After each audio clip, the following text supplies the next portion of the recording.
બંધારણના આધારે વર્ગીકરણ એટલે આપણે પ્રોટીનનું બંધારણના આધારે વર્ગીકરણ શીખીએ છીએ. એ પ્રોટીનનું બંધારણનું વર્ગીકરણ છે એ લિનસ પાઉલિંગ નામના વૈજ્ઞાનિકે કર્યું. નીચે પાઉલિંગ નામના વૈજ્ઞાનિકે વર્ગીકરણ કર્યું.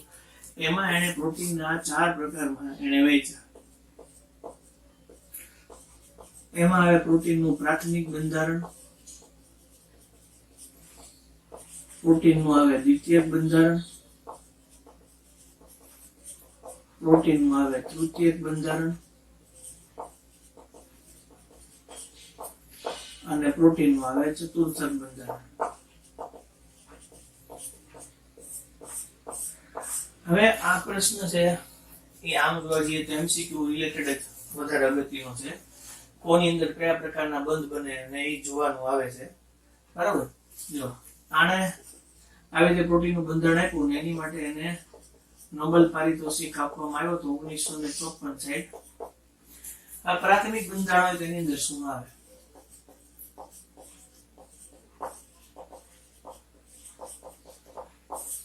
પ્રોટીનનું પ્રાથમિક બંધારણ હોય એની અંદર મોટે ભાગે હાઇડ્રોજન બંધ આવેલો હોય.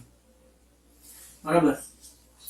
અને એ પ્રાથમિક બંધારણ હોય એમાં હાઇડ્રોજન બંધથી જોડાયેલા અણુ આવેલા હોય. અને બાકી પ્રાથમિક બંધારણમાં મુખ્ય જે અણુનું આમ જ આવે છે હાઇડ્રોજન બંધ હોય. ઇન્સ્યુલિનની અંદર એવું બને કે પ્રાથમિક ટાઈપનું બંધારણ આવેલું હોય.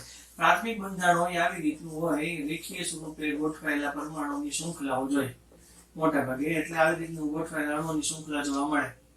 હવે દ્વિતીયક બંધારણ હોય તો એ દ્વિતીયક બંધારણમાં શું આવે? એટલે મુખ્ય આમાં હાઇડ્રોજન અને ડાયસલ્ફાઇડ બંધ આવેલા હોય એવું આવે. હાઇડ્રોજન બંધ હોય ને કોઈ પ્રોટીનની અંદર ડાયસલ્ફાઇડ બંધ છે એ જોવા મળે એના જેવું હોય. એવી રીતે દ્વિતીયક બંધારણ હોય તો એની અંદર શું હોય? તો દ્વિતીયક બંધારણમાં છે ને ટોટલ 2 ભાગ પડે. તો દ્વિતીયક બંધારણ હોય એની અંદર હોય એક હાઇડ્રોજન બંધ જ છે. હા, તમને ખબર જ છે કે પ્રોટીનમાં પેપ્ટાઇડ બંધ જોડાયેલા હોય, હવે હાઇડ્રોજન બંધ જોડાયેલા છે. પણ એના ટોટલ 2 ભાગ પડે એ આવી રીતે છે. એક છે એ આલ્ફા સર્પિલ આકારનો ભાગ પડે અને એક ભાગ પડે એ બીટા પ્લેટેડ શીટ આકારનો ભાગ પડે. તો એક આકાર છે, એક ભાગ છે એ આલ્ફા સર્પિલ આકાર છે અને એક છે બીટા પ્લેટેડ શીટ આકારનો ભાગ છે. તો એ આલ્ફા પ્રકારનો ભાગ હોય તો એ કઈ રીતે હોય? આવી રીતે છે. હવે આ DNA નું બંધારણ છે. ડીઓક્સીરિબોન્યુક્લિક એસિડ હોય એનું આ ટાઈપનું બંધારણ છે. એની અંદર અહીંયા બધા પરમાણુઓ એકબીજા સાથે CONH બનતી પ્રોટીનમાં બધા જોડાયેલા છે. સરેરાશ એકની અંદર આવી રીતે જોડાયેલા. આ એક આપણી માટે આખો કુંતલ કહેવાય. એ કુંતલ છે એ 34 એંગસ્ટ્રોમ હોય અને એ 34 એંગસ્ટ્રોમ હોય એની અંદર આવી રીતે 10 જોડી આવેલી હોય અને 10 જોડી આવેલી હોય એટલે 3.4 એંગસ્ટ્રોમ થાય. એટલે બે પાસેના હોય એની વચ્ચેનું અંતર 3.4 એંગસ્ટ્રોમ હોય. પણ આ એક ભાગ જે છે એની હું વાત કરું તો એની અંદર 3.6 જેટલા એમિનો એસિડ છે એ આપણને જોવા મળે. એટલે આની અંદર 3.6 જેટલા એમિનો એસિડ ગોઠવાયેલા હોય. બીટા પ્લેટેડ શીટ આકાર હોય એ કેવી રીતે હોય? તો હું તમને એવું છે સમજાવું કે બીટા પ્લેટેડ શીટ આકાર હોય તો ધારો કે આપણી પાસે કોઈ એક કાગળ હોય તો એ કાગળને આપણે આમ વળીએ, આવી રીતે વળીએ, આપણે આવી રીતે વળતા જઈએ, આવી રીતે હોય, આવી રીતે વળીએ. તો આવી રીતે વળેલું હોય એની અંદર આ બધી જે શૃંખલા હોય અને બીટા પ્લેટેડ શીટ આકાર એટલે ઘડી આકારે વળેલું હોય એવું કહેવાય. આની અંદર અહીંયા CO અને NH એનાથી જોડાયેલું હોય, CO અને NH એવી રીતે જોડાયેલું હોય, CO અને NH એમ જોડાયેલું હોય. એટલે કન્ટિન્યુઅસ પેપ્ટાઇડ બંધામાં આવેલા હોય. આ ઘડી આકારનું બંધારણ હોય અને દરેક ઘડી હોય એ ઘડીની અંદર RCO NH અહીંયાથી પાછું NHCOR બરાબર RNHCO એટલે પેપ્ટાઇડ બંધથી જોડાયેલું બંધારણ આપણને જોવા મળે. તો એ બીટા પ્લેટેડ શીટ આકારનો હોય એમાં વળેલી જે ગડી હોય એ વળેલી ગડી આકાર હોય એની અંદર આપણને RCONH એવું બંધારણ જોવા મળે. પાછું ત્યાંથી ઊંધું શરૂ થતું હોય, RCONH ગોઠવાતા હોય તો CO જોડાતું હોય એ રીતે આવે. તો એ રીતનું બંધારણ જે આપણને જોવા મળે. હવે તૃતીય પ્રકારનું બંધારણ હોય તો તૃતીય પ્રકારનું બંધારણ હોય તો તૃતીયક બંધારણ હોય એની અંદર મોટે ભાગે શું જોવા મળે? તો તૃતીયક બંધારણ હોય એની અંદર 4 પ્રકારના બંધ જોવા મળે. તો એ 4 પ્રકારના બંધ આપણને જોવા મળે. એની અંદર હાઇડ્રોજન બંધ આવે, આયનીય બંધ આવે, ડાઈ સલ્ફાઇડ બંધ આવે અને ત્રીજો બંધ આવે એનું નામ છે વાન્ડર વાલ્સ પ્રકારનું આકર્ષણ ધરાવતો બંધ આવે. તો ટોટલ 4 પ્રકારના બંધ બને. આવું બંધારણ છે એ મોટે ભાગે આપણને જોવા મળે માયોગ્લોબિન માં જોવા મળે. હિમોગ્લોબિન ને માયોગ્લોબિન એવી રીતે આવે. તો એ માયોગ્લોબિન ની અંદર છે આપણને જોવા મળે. તો ટોટલ આમાં 4 પ્રકારના બંધ બને એવું તમારે યાદ રાખવાનું હોય અને વળેલી શૃંખલા હોય. જો આ પ્રાથમિક બંધારણ હોય તો એવી રીતે વળેલી શૃંખલાઓમાં દ્વિતીય બંધારણ આવે આમ. પછી એમાં હજી જો ફેરફાર કરીને જોઈએ તો એમાં તૃતીયક બંધારણ આવે, પછી એમાં ચતુર્થક બંધારણ આવે. હું તમને હમણાં બતાવું કે ચતુર્થક બંધારણ હોય તો એમાં કઈ રીતે આવે. તો ચતુર્થક બંધારણ હોય એ ચતુર્થક બંધારણની અંદર ટોટલ 3 પ્રકારના બંધ બને. એ 3 પ્રકારના બંધ બને એમાંથી એકમાં વાંડરવાલ્સ બંધ છે એમાં ન બને. હાઇડ્રોજન બંધ બને, ડાઇસલ્ફાઇડ બંધ બને, આયનીય બંધ બને. બરાબર, આ પ્રકારના બંધ બને. અને આની અંદર 2 આલ્ફા અને 2 બીટા ટાઈપની શૃંખલા આવેલી હોય અને જે ઉદાહરણ જે છે આપણી માટે એ ઉદાહરણ છે હિમોગ્લોબિન. તો આટલું જ મુખ્ય જે તમારે છે ને આ પ્રોટીનના 4 પ્રકારના બંધારણમાં યાદ રાખવાનું છે. આટલું જ પૂછાય છે, આનાથી બીજું પૂછવાનું નથી. બાકીનું તમને બંધારણ છે એ હું તમને બંધારણ છે એ દેખાડું. બંધારણ છે એ કઈ રીતે હોય એ આપણે જોઈએ. તો બંધારણ છે આ ટાઈપનું હોય. આ જો આ તમે જોઈ શકો કે આ પહેલું બંધારણ છે આપણી માટે પ્રાથમિક છે, બીજું બંધારણ વળેલું છે, ત્રીજું બંધારણ છે આવી રીતે વળેલું હોય અને ચોથું બંધારણ છે એની અંદર આ ત્રણેય વસ્તુ ભેગી છે. આમાં નીચે ભાગ પડેલા છે. આ પ્રાથમિક બંધારણ છે, દ્વિતીય બધું સર્કિલ આકારનું બંધારણ છે, તૃતીય તો એ માયોગ્લોબિન ટાઈપનું બંધારણ છે અને ચતુર્થક છે એ બે ભેગું છે. એમાં 2 આલ્ફા અને 2 બીટા શૃંખલાઓ છે એમાં ભેગા જોવા મળે છે. મેં તમને કીધું RCONH ની વળેલી ઘડી આ કરવા એની અંદર જોડાયેલું હોય. બરોબર. તો મુખ્ય પ્રાથમિક બંધારણ આ છે. દ્વિતીયક બંધારણ છે એ આ એક ભાગ છે. એની અંદર બીજો ગુચલાકાર ભાગ છે તૃતીયક બંધારણ છે અને બાકીનું છે એ ચતુર્થક બંધારણ છે. તો આવી રીતે બધા બંધારણ છે એ આપણને શું થાય જોવા મળે. તો હવે જે શીખવાનું છે એ આપણે જોવાનું છે પ્રોટીનનું વિકૃતિકરણ છે એવું જોવાનું છે. તો આપણે એ નેક્સ્ટ ટોપિક ઉપર છે આપણે જોઈએ પ્રોટીનનું વિકૃતિકરણ. પ્રોટીનનું વિકૃતિકરણ. પ્રોટીન કઈ રીતે વિકૃત થાય? તો પ્રોટીન હોય વિકૃતિકરણ એટલે એમાં ફેરફાર આવે. એના કારણે પ્રોટીન આપણા શરીરમાં જ્યાં આગળ જરૂરી હોય એના બદલે વિરુદ્ધ કામ કરતું થઈ જાય એવું બને. તાપમાન બદલાઈ જાય તો એના શરીર ઉપર અસર ઊંડી પડે. શરીરના અંદરના બંધારણમાં પીએચમાં ફેરફાર થઈ જાય તો પણ અલગ ફેરફાર થાય. એટલે પ્રોટીન છે એ પર્યાવરણ પ્રત્યે સંવેદનશીલ છે. એટલે પ્રોટીન છે એ પર્યાવરણ પ્રત્યે સંવેદનશીલ છે. એટલે જો તાપમાનમાં ફેરફાર થાય, પીએચમાં ફેરફાર થાય,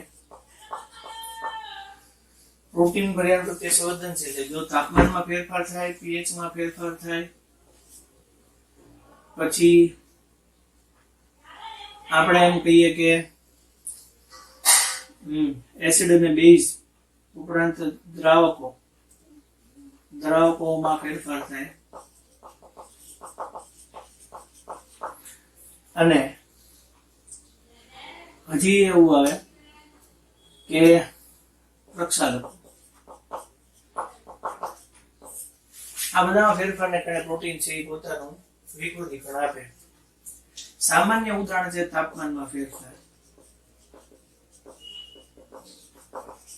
તો સામાન્ય તાપમાન છે એ 323 થી 333 કેલ્વિન હોય ત્યાં સુધી પ્રોટીનને એવો કઈ ખાસ ફેરફાર પડતો નથી, કારણ કે આ તાપમાન છે એ લગભગ 50 થી 60 જેટલું થઈ ગયું. પણ જો ઈ તાપમાન 323 થી 333 ને બદલે જો ઈ તાપમાન 373 કેલ્વિન થી વધી જાય તો ત્યારે પ્રોટીન હોય એની આયનીકરણ પામી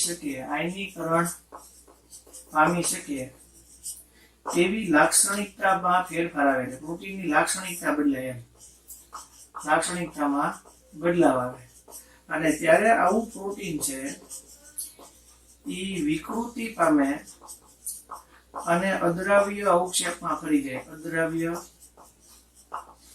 અવક્ષેપમાં ફેરવાય. આગળ આવે આ પેલું છે તાપમાનનો ફેરફાર, બીજો છે આપણી માટે પીએચ માં ફેરફાર, બરાબર. પણ ચોપડીની અંદર હજી એક જ વસ્તુ લખી છે, બાકીનું બધું જો હું તમને સમજાવું છું એ લખેલું નથી, તો એ તમે આમાંથી ફોટો પાડીને લઈ લેજો.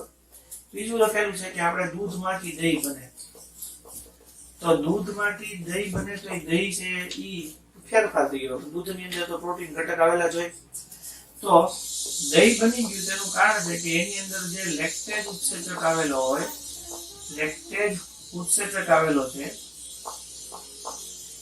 ઈ લેક્ટિક એસિડ છે, ઈ લેક્ટોબેસિલસ બેક્ટેરિયાને કારણે લેક્ટિક એસિડમાં ફેરવાઈ જાય, એટલે એનું પરિવર્તન થઈ ગયું.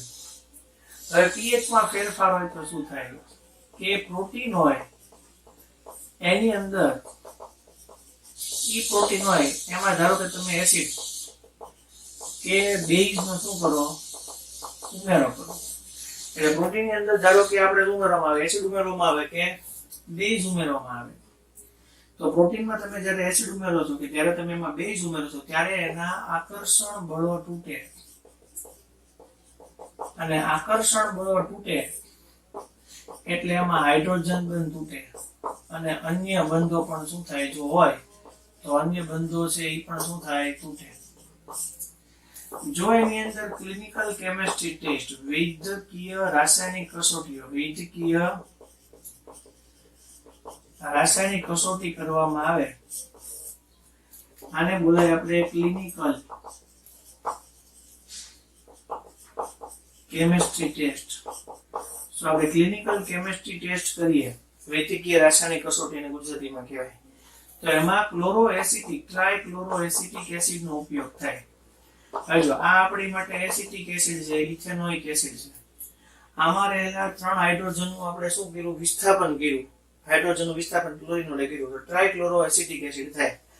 એનાથી કરો ત્યારે ઈ પ્રોટીન છે એની આયનીકરણ પામી શકે તેવી લાક્ષણિકતામાં બદલાવ આવે અને ઈ પોતે પ્રોટીન છે એ વિકૃત બને અને અદ્રાવ્ય થઈ જાય, અને અદ્રાવ્ય આપણને અવક્ષેપ રૂપે મળે.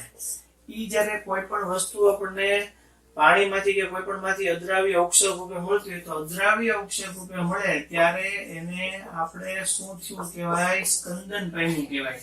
અદ્રાવ્ય અવક્ષેપ રૂપે મળે ત્યારે આપણે એને શું થયું કહેવાય, સ્કંદન સ્વરૂપે છૂટું પડ્યું કહેવાય. કારણ કે સ્કંદન નો અર્થ જ એવો થાય કે દ્રાવણમાંથી આપણને અદ્રાવ્ય અવક્ષેપ રૂપે છૂટું પડીને મળ્યું. તો અમે તમને પહેલું સમજ્યું તાપમાનમાં ફેરફાર, પીએચ માં ફેરફાર, બરોબર.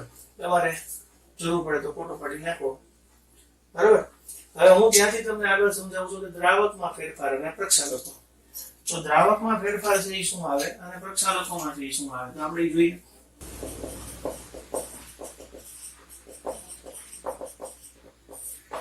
દ્રાવક હોય તેમાં ખાલી એક વાક્ય છે કે નહીં, આલ્કોહોલ છે, એસિટોન છે કે ઈથર છે, કે તમે જો દ્રાવક તરીકે આલ્કોહોલ, એસિટોન કે ઈથર લો, કારણ કે પ્રોટીન અણુભાર વધારે હોય, પાણીમાં અદ્રાવ્ય હોય, એટલે તમારે કોઈક દ્રાવકમાં એને દ્રાવ્ય કરવું પડે, પણ આપણે એ બધા દ્રાવકમાં ઓગળે કે ન ઓગળે. પણ જો એ આલ્કોહોલ, એસિટોન કે ઈથર જેવા તમે દ્રાવક લો તો એની અંદર છે એ પ્રોટીન વધુ સાંદ્રતાએ અદ્રાવ્ય બની અને અવક્ષેપ રૂપે આપણને મળે, અદ્રાવ્ય બની અને અવક્ષેપ રૂપે આપણને મળે. તો અવક્ષેપ રૂપે આપણને મળે એટલે એ વિકૃત થઈ ગયું કહેવાય, એમાં વિકૃતિકરણ આવ્યું કહેવાય. પછી છે પ્રક્ષાલકો. હવે તમને ખબર જ છે કે પ્રક્ષાલકો આપણે ભણી ગયા છે. પ્રક્ષાલકો આપણે 16મા ચેપ્ટરમાં જે રોજિંદા જીવનના રસાયણ વિજ્ઞાનમાં શીખ્યા, એ પ્રક્ષાલકોની અંદર મોટે ભાગે આવે છે આપણી માટે સાબુ અને ડિટર્જન્ટ. તો સાબુ અને ડિટર્જન્ટ છે એ આપણા માટે પ્રક્ષાલકો છે. અને હું તમે ભણ્યા તમે તમને આવી રીતે કીધું હતું કે એની આવી રીતની આખી લાંબી શૃંખલા હોય 1 2 3 4 5 6 7 8 9 10 11 12 13 14 15 16 17 18. તો જો આવી રીતે જોડાયેલું હોય તો આટલો ભાગ છે આપણી માટે અધ્રુવ્ય ભાગ કહેવાય. બરાબર, અધ્રુવ્ય ભાગ હોય એને આપણે જળ વિરાગી બોલાય.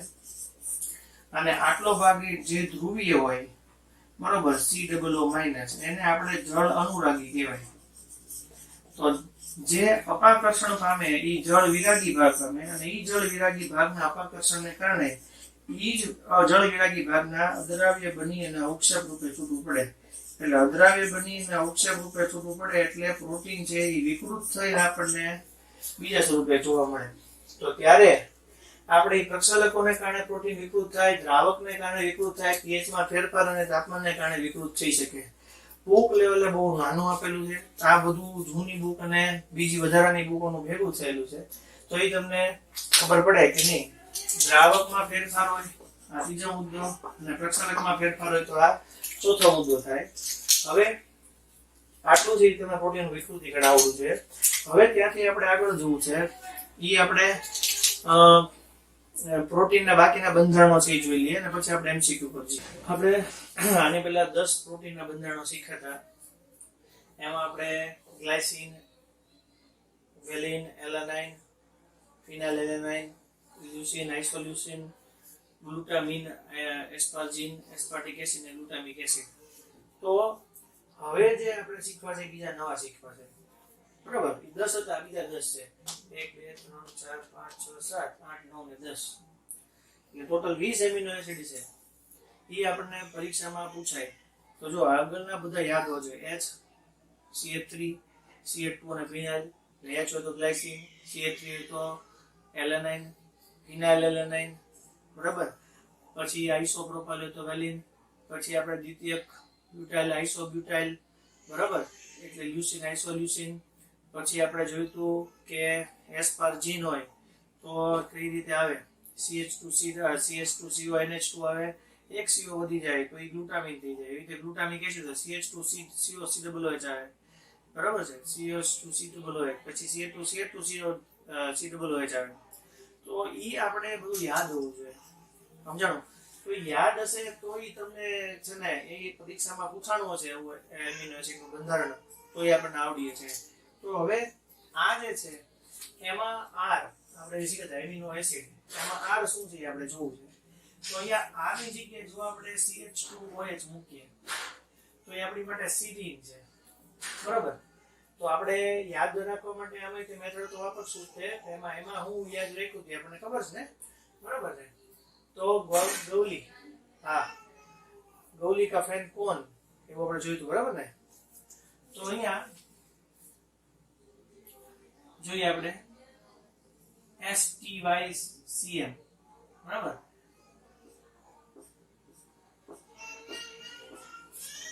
એ રીતે અહીંયા જોશું આપણે લાઇસિન, આર્જિનિન.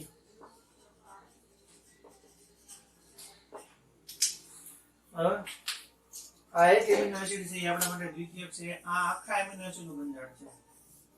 આ જે છે એ આખા એમિનો એસિડનું બંધારણ છે. આખા એમિનો એસિડનું આ આપણી માટે બંધારણ છે. એમાં કાર્બોક્સિલિક એસિડ અને એમિનો સમૂહ આવી ગયો, બાકીનું આ જોડાયેલું બંધારણ છે. દ્વિતીયક એમિનો એસિડ છે. હવે આપણે જોતા છીએ સેરીન, બરાબર, થ્રિયોનિન, ટાયરોસિન, બરાબર, C3 ટાયર, સિસ્ટર, મી 3 હાઈ. બરાબર, તો જો અહીંયા સૂત્ર આપણે બનાવીએ C3 ટાયર 6 મી 3 હાઈ. બરાબર. લા આ ટ્રોલી, ટ્રોલી એટલે ટ્રોલી, તો આલા ટ્રોલી. જો C3 tyre system Mi3 high, military high, લા આ ટ્રોલી.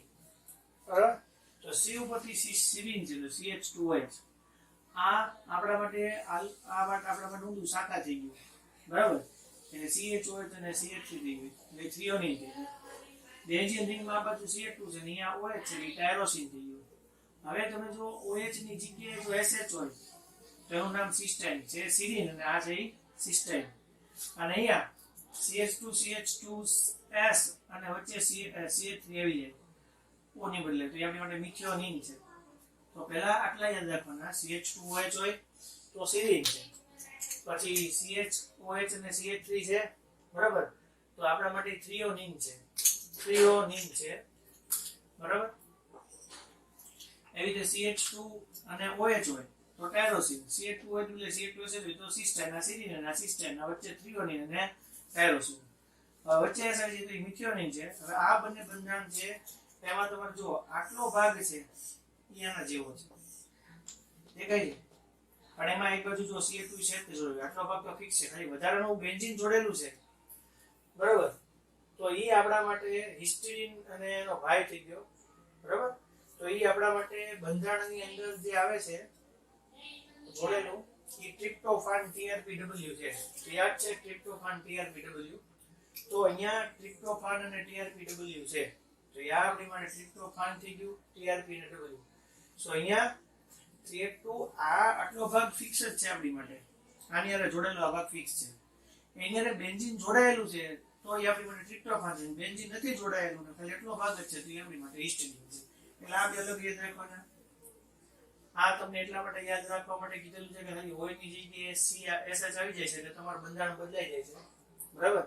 પછી જો આ લાઇસિન, આમાં ટોટલ 4 CH2 છે, આમાં ટોટલ 3 CH2 છે, આમાં ખાલી NH2 છે. આ જે બંધારણ છે એ એક્ઝેક્ટ યુરિયા જેવું છે, પણ એમાં ખાલી ફેર શું છે કે NH2CO NH2 છે એની બદલે C ડબલ બંધથી કોણ જોડાયેલું છે? NH. તો એની માટે હું થઈ ગયું આપણી માટે આર્જિનિન, કારણ કે આ તો વિસ્થાપિત થયું એટલે અહીંયા તો એક ચેન્જ આવી જાય ને, O ની જગ્યાએ NH છે તો આપણી માટે આર્જિનિન છે. આ COOH છે, આ NH2 છે, વચ્ચે આપણી માટે 5 ચક્કર વાળી રિંગ છે અને એમાં એક અહીંયા H જોડેલો છે, આપણી માટે પ્રોલિન થઈ ગયું. એટલે આમ જોવા જાવ તો NH2 CH અને COOH આટલો ભાગ આ છે. આ NH2 છે પણ બંધારણ છે એમાં બંધ તૂટ્યો છે અને એની અંદર સાયકલ જોડાયેલી છે, ચક્ર જોડાયેલું છે, એટલે અહીંયા NH2 આ COOH આ CH છે અને આટલો ભાગ છે એ આપણી માટે આ છે. બધું એક વખત આપણે ફરીવાર રિપીટ કરી દઈએ કે આપણા માટે પહેલું છે CH2OH એટલે એ આપણી માટે સિરીન છે, SER અને S. આ CHOH અને CH3 આપણી માટે થ્રીઓનિન છે, THR અને T. બરાબર. CH2 અને OH ટાયરોસિન અને TYR અને T, TYR અને Y. CH2 એટલે CH2 છે તો સિસ્ટાઇન છે, CYS અને C. અહીંયા ત્રણ કાર્બન માં આપેલા અને બીજા કાર્બન વચ્ચે S છે તો મિથિયોનિન છે, MET અને M. આ આપણા માટે ટ્રિપ્ટોફાન છે, આના જેવું જ આ બંધારણ છે, આ હિસ્ટીડીન છે, આ આપણી માટે ટ્રિપ્ટોફાન છે, TRPW ને HIS અને H. પછી CH2 4 વાર અને એક NH2 તો લાઇસિન, CH2 3 વાર અને યુરિયા જેવું બંધારણ NH2 C double bond N અને NH અને NH2 તો એ આપણી માટે આર્જિનિન છે. આ આપણી માટે પ્રોલિન એ દ્વિતીયક બંધારણ છે, આખું એમિનો એસિડ છે, એમાં કોઈ જગ્યાએ COOH અને NH2 જોડેલું ન હોય. આ બધા જ આપણી માટે R છે. આ જે છે બધા હું આપણી માટે R ની જગ્યાએ આ જોડેલું હોય, R ની જગ્યાએ ભાગ જોડેલો હોય. બરાબર છે. તો તમે હવે શું કરશો કે આ 10 3 વાર લખશો અને 20 ની ટેસ્ટ તમે તમારી રીતે હાથ આપીને ચેક કરશો. એ ચેક કરેલું તમે મોકલજો હોમવર્કમાં, એટલે ખબર પડે કે ખરેખર કેટલા લોકો વ્યવસ્થિત કર્યું છે. બરાબર. હવે હું તમને આના પરથી MCQ પર લઈ જાઉં છું. તો MCQ છે એના પર આપણે જઈએ. આના પરથી આપણે કેમ યાદ રાખવું એ પણ જો સિરીન CH2OH, થ્રીઓનિન તો CHOH અને CH3, ટાયરોસિન તો ટાયરોસિન ની અંદર શું જોયું CH2 અને OH, સિસ્ટીન માં શું આવ્યું તો આપણે CH2SH, પછી મિથિયોનિન CH2 વચ્ચે S અને CH3, ટ્રિપ્ટોફાન બંધારણ NH જેવું પાયરોલ કહેવાય. આ બંધારણ પાયરોલ કહેવાય. પાયરોલ જેવું બંધારણ. 5 રિંગ હોય એમાં NH જોડે તો પાયરોલ કહેવાય. અહીંયા CH2 અને બેન્ઝીન રિંગ હોય તો આપણા માટે ટ્રિપ્ટોફાન છે. બેન્ઝીન રિંગ ન હોય તો આપણા માટે હિસ્ટીડીન છે. લાઇસિન હોય તો NH-CH2-4 અને NH2. આર્જિનિન હોય તો CH2-3 અને યુરિયા જેવું બંધારણ. પ્રોલિન હોય તો COOH NH જોડેલો હોય અને બાકીનું ચક્ર. બરાબર? તો આના પરથી પણ તમે યાદ રાખી શકશો. ઓલામાં તમને આપ્યું તેના પરથી પણ તમે યાદ રાખી શકશો. એ ભેગું કરીને તમે આખું કાપું કરી નાખજો. એ બહુ અગત્યનું છે. બરાબર? હવે હું તમને MCQ પર લઈ જાઉં છું. MCQ સોલ્વ કરવા ઉપર. એટલે આપણે આજનો લેક્ચર અને હજી કાલનો લેક્ચર જે આપણે ભણશું એની અંદર MCQ સોલ્વ કરશું. કારણ કે હવે તમારે પાછી એક્ઝામ હશે એમાં આપણે બાયોમોલેક્યુલ્સ છે એ જ રાખશું. એમાં કાંઈ કાર્બોહાઈડ્રેટ ને પ્રોટીન મેં તમને જેટલું ભણાવ્યું એટલું હું તમને પૂછીશ. ઓકે, MCQ પર જઈએ. હા, તમને જે MCQ આપેલા છે એમાંથી હું સ્ટાર્ટિંગ થી સોલ્વ કરાવતો જાઉં છું 100 માંથી. ગ્લુકોઝના એસિટાઇલેશન માટે જરૂરી X ના મોલ. હવે આપણને ખબર છે ગ્લુકોઝનો 5 પહેલા એસિટાઇલેશન કરીએ તો આપણને ખબર છે કે નહીં CH3COCl આવે કરીએ અને આપણને ગ્લુકોઝનો પેન્ટા એસિટેટાયન મળે. એ પેન્ટા એસિટેટાયન મળે એટલે આપણને ખબર પડે કે 5 મોલ વપરાયા હોય. મંદ ઓક્સિડેશન કરતા Br2S વડે ગ્લુકોઝનું ઓક્સિડેશન કરતા કઈ નિપજ મળે તો એ જ્યાં આગળ આપણી માટે CHO હોય, CHOH4 હોય અને CH2OH હોય. તો આ CHO નું રૂપાંતર શેમાં થઈ જાય? COOH માં થઈ જાય. એટલે આપણને જે મળે આવી રીતનો પદાર્થ મળે અને આપણે એને કહેવાય ગ્લુકોનિક એસિડ. બરાબર? વિપરીત શર્કરા છે. વિપરીત શર્કરા છે એ કોણ છે? સુક્રોઝ છે. અને એ સુક્રોઝ છે એ આપણી માટે ગ્લુકોઝ અને ફ્રુક્ટોઝ નું શું છે? મિશ્રણ છે. ગ્લુકોઝ અને ફ્રુક્ટોઝ નું શું છે? મિશ્રણ છે. કયું સંયોજન કુદરતમાં વિપુલ પ્રમાણમાં મળે તો આપણને ખબર વનસ્પતિ હોય એ વનસ્પતિ આપણને વધારે મળે અને એમાં આપણને કોણ મળે? સેલ્યુલોઝ મળે સૌથી વધારે. ગ્લાયકોસિડિક જોડાણ એ કયો બંધ છે? આપણને ખબર છે કે જ્યારે આપણે આવી રીતે ગ્લુકોઝના એકમોને એકબીજાને જોડીએ ત્યારે આપણને ખબર છે કે આપણી માટે જે બંધારણ આવે છે એ આવી રીતનું આવે. C1O જોડાણ આવે. જનરલી આવું જોડાણ છે એક કાર્બન ને બીજા કાર્બન જો જોડાયેલું હોય એવું કહેવાય તો ROR આવું થાય. તો આવો જે બંધ હોય ને ઇથર સાંકળથી જોડાયેલો કહેવાય. એટલે આપણી માટે એ બંધારણ છે એ કેવી જોડાયેલું કહેવાય? ઇથર સાંકળથી જોડાયેલું કહેવાય. ઇથરથી જોડાયેલું કહેવાય. સ્ટાર્ચ કયા બે પોલિસેકેરાઇડ એકમોથી બને? તો સ્ટાર્ચ આપણને ખબર છે કે સ્ટાર્ચ છે એ એમાઇલોઝ અને એમાઇલોપેક્ટિન માંથી બને. એમાઇલોઝ અને એમાઇલોપેક્ટિન માંથી બને. આપણને ખબર છે આ 20% હોય. ઓલું કેટલા ટકા હોય? આપણી માટે 80% હોય. કયો પ્રક્રિયા ગ્લુકોઝનું સેકેરિક એસિડમાં રૂપાંતર કરે? ગ્લુકોઝનું સેકેરિક એસિડમાં રૂપાંતર કરવા માટે સાંદ્ર HNO3 નો ઉપયોગ થાય. ડાયકાર્બોક્સિલિક એસિડ એટલે બંને જગ્યાએ COOH આવી જાય. માલ્ટોઝ શેનું બનેલું છે? માલ્ટોઝ છે એ 2 આલ્ફા ડી ગ્લુકોઝ એકમોનું બનેલું છે. કારણ કે આપણને ખબર છે કે માલ્ટોઝ છે એ ડાયસેકેરાઇડ છે અને એનું આપણે જલવિભાજન કરીએ એટલે આપણને એમાંથી ગ્લુકોઝ પ્લસ ગ્લુકોઝનું મિશ્રણ મળે. એટલે આપણી માટે એ ગ્લુકોઝ વત્તા ગ્લુકોઝનું મિશ્રણ છે. સ્ટાર્ચનું સામાન્ય સૂત્ર શું છે? તો સ્ટાર્ચ છે એ આપણી માટે C6H10O5 અને 12N. આપણી માટે એ સ્ટાર્ચનું સૂત્ર છે. કયું આલ્ડોપેન્ટોઝનું ઉદાહરણ છે? તો આલ્ડોપેન્ટોઝ છે એ આપણા માટે ડી રિબોઝ ટાઈપનું સ્ટ્રક્ચર છે. 5 કાર્બન વાળી શર્કરા છે જેનું નામ એરેબિનોઝ છે. એવું તમને બંધારણ દોરીને પણ કરાવેલું છે. તો એ ડી રિબોઝ છે. ગ્લુકોઝની HCN સાથે પ્રક્રિયા કરવાથી આપણને શું મળે? તો આપણે જોઈએ ગ્લુકોઝ છે એની HCN સાથે પ્રક્રિયા કરવાથી શું થશે? હવે જો તમને આવું શીખવાડેલું છે. આ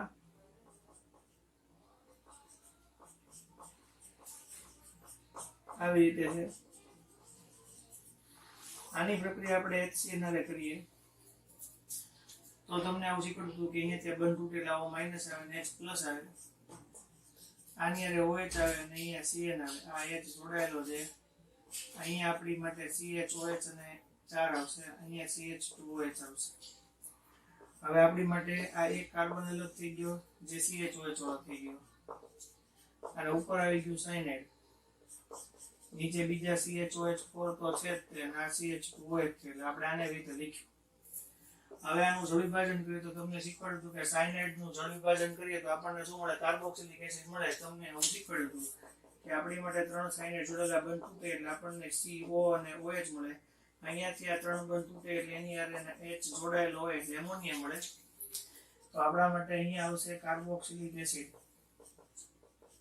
HCOH, આ CHOH4 અને અહીંયા આવશે CH2OH. હવે આની પ્રક્રિયા તમે સાંદ્ર હાઇડ્રો આયોડિક એસિડ સાથે કરી નાખો એટલે તમને અહીંયાથી શું મળી જાય? ત્યાં આગળ CH3 આયોડિન, બરાબર, એટલે હેપ્ટેન મળી જાય, ટાયોડો હેપ્ટેન. એટલે આપણી માટે હેપ્ટેન મળશે કારણ કે ટોટલ 7 કાર્બન છે. અહીંયા છે એ CH3 આવી જશે, આ આટલા છે એ આપણા માટે CH2 5 થઈ જશે, અને અહીંયા CH3 આવી જશે. એટલે ટોટલ આપણી માટે n હેપ્ટેન જેવું મળે, બરાબર. આવી રીતે થશે. તો આપણા માટે 10 પ્રશ્નો થી 11 પ્રશ્નો થી શરૂઆતના. બીજા તમને આપણે આગળ જોઈએ.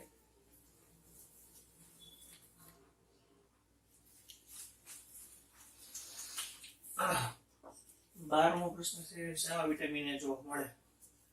તો એ આપણને માછલીના લીવરનું તેલ, દૂધ, માખણ એ બધામાં જોવા મળે.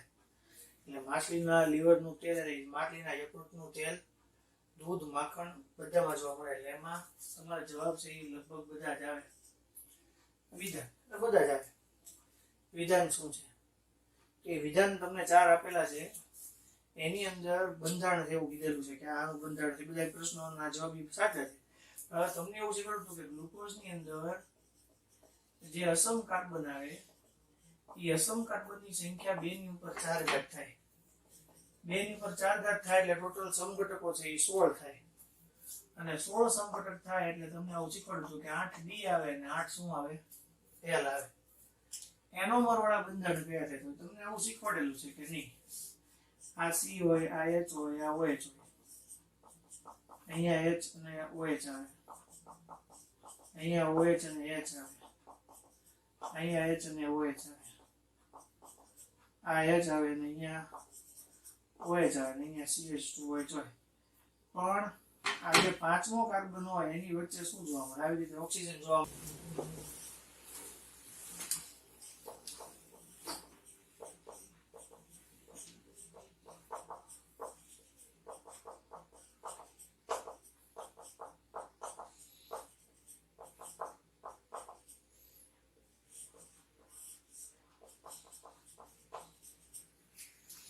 આ આપણી માટે એનોમેરિક કાર્બન છે પહેલો, આનો પહેલો. એટલે આપણા માટે હવે એનોમર વાળા બંધારણ એટલે શું થાય કે પહેલા કાર્બન ઉપર જેનું OH હોય એ કઈ બાજુ હોય? જમણી બાજુ હોય, અને બીજાનું ડાબી બાજુ હોય. એના આપણે એનોમેરિક કહેવાય. કાર્બોહાઈડ્રેટનું સામાન્ય સૂત્ર આપણે શીખ્યા છીએ CHH2OY. હવે ડી ગ્લુકોઝ છે એ દક્ષિણ ભ્રમણીય હોય, એલ ગ્લુકોઝ વામ ભ્રમણીય હોય, ડી હંમેશા દક્ષિણ, એલ હંમેશા વામ ભ્રમણીય હોય. જો આ સાચું છે, આ સાચું છે.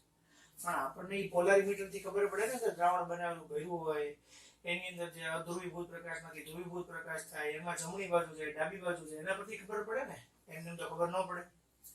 માલ્ટોઝ માટે ઈ શર્કરા કેવી છે? તો જો માલ્ટોઝ નું બંધારણ આવી રીતે છે આપણી માટે. અહીંયા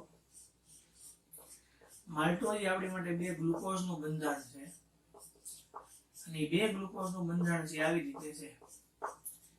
HOH, HOH, OHH, HOH, H અને અહીંયા આવશે CH2OH. H અહીંયા OH આવશે, H અહીંયા OH આવશે, OH H આવશે, H OH આવશે, H ની હારે અહીંયા CH2OH આવશે.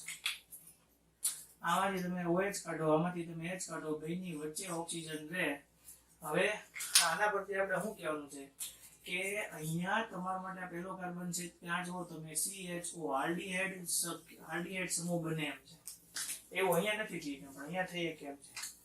એટલે અહીંયા આલ્ડીહાઇડ સમૂહ બની કેમ છે? એટલે માલ્ટોઝ છે એ આપણા માટે કેવી શર્કરા છે? રિડ્યુસિંગ શર્કરા છે, નોન રિડ્યુસિંગ નથી. સુક્રોઝના જળ વિભાજનથી કઈ નીકળતું મળે? તો સુક્રોઝના જળ વિભાજનથી આપણને ગ્લુકોઝ અને શું મળે છે? ફ્રુક્ટોઝ મળે છે. એટલે ગ્લુકોઝ અને શું મળે? ફ્રુક્ટોઝ. માનવ શરીરમાં કાર્બોહાઈડ્રેટ સંયોજનો કયા સ્વરૂપે સંગ્રહાય? તો આપણને ખબર છે માનવ શરીરમાં કાર્બોહાઈડ્રેટ સંયોજનો છે એ ગ્લાયકોજનના સ્વરૂપમાં સંગ્રહણ પામે છે. બરાબર. તો આમાં લખ્યું છે, હવે આપણે ત્યાંથી જોતા જઈએ.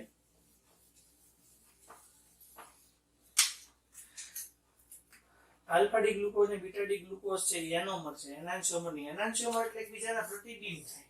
હવે મેં તમને પહેલા કીધું, એકાદ વખત કીધું છે કે એનાન્સિયોમર એટલે એકબીજાના પ્રતિબિંબ થાય. બીટા ડી ગ્લુકોઝ અને આલ્ફા ડી ગ્લુકોઝ એકબીજાના એનોમર છે. એનોમરનો અર્થ એ જ રીતે કે આલ્ફા હોય તો OH નીચે હોય ને બીટા હોય તો OH ઉપર હોય.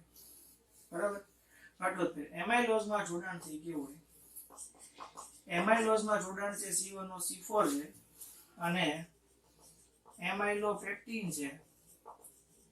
એમાઇલોપેક્ટિનમાં બંધારણ C1OC4 અને C1OC6 છે. એટલે એમાઇલોઝમાં બંધારણ C1OC4 છે, એમાઇલોપેક્ટિન C1OC4 અને C1OC6 છે. વનસ્પતિમાં સેલ્યુલોઝ પશુઓના ખોરાક માટે છે, મનુષ્ય માટે નહીં. એનું કારણ આ જ છે કે વનસ્પતિમાં રહેલો સેલ્યુલોઝ પશુઓના ખોરાક માટે છે, આપણા માટે. કારણ કે સેલ્યુલોઝ પ્રાણીઓના આંતરડામાં હોય તો એમાં સેલ્યુલોઝ ઉત્સેચક છે અને એનું ગ્લુકોઝમાં રૂપાંતર કરે, પણ આપણા આંતરડામાં એવું ગ્લુકોઝનું પાચન, સેલ્યુલોઝનું પાચન કરે એવો સેલ્યુલોઝ ઉત્સેચક આવેલો નથી, એટલે આપણામાં પાચન થાય નહીં. બાકીના પ્રશ્નો છે આપણે કાલે કરશું, લગભગ 50-60 એટલે થઈ જશે. બરાબર. જેટલા થાય એટલે આપણે મોટા ભાગના સોલ્વ કરશું અને બાકીનું વધારાની થિયરી છે પ્રોટીનની છે જોશું આપણે કાલે. બરાબર. તો તમારે હોમવર્કમાં આ કરવાનું છે કે તમને કાલે હું જે MCQ મોકલાવું એ સોલ્વ કરવાના છે. એટલે MCQ હું તમને મોકલાવું એ સોલ્વ કરવાના છે. અને બીજું આજે જે મેં તમને કરાવ્યું એ 2 ટાઈમ્સ તમારે કરવાનું છે. Okay, thank you.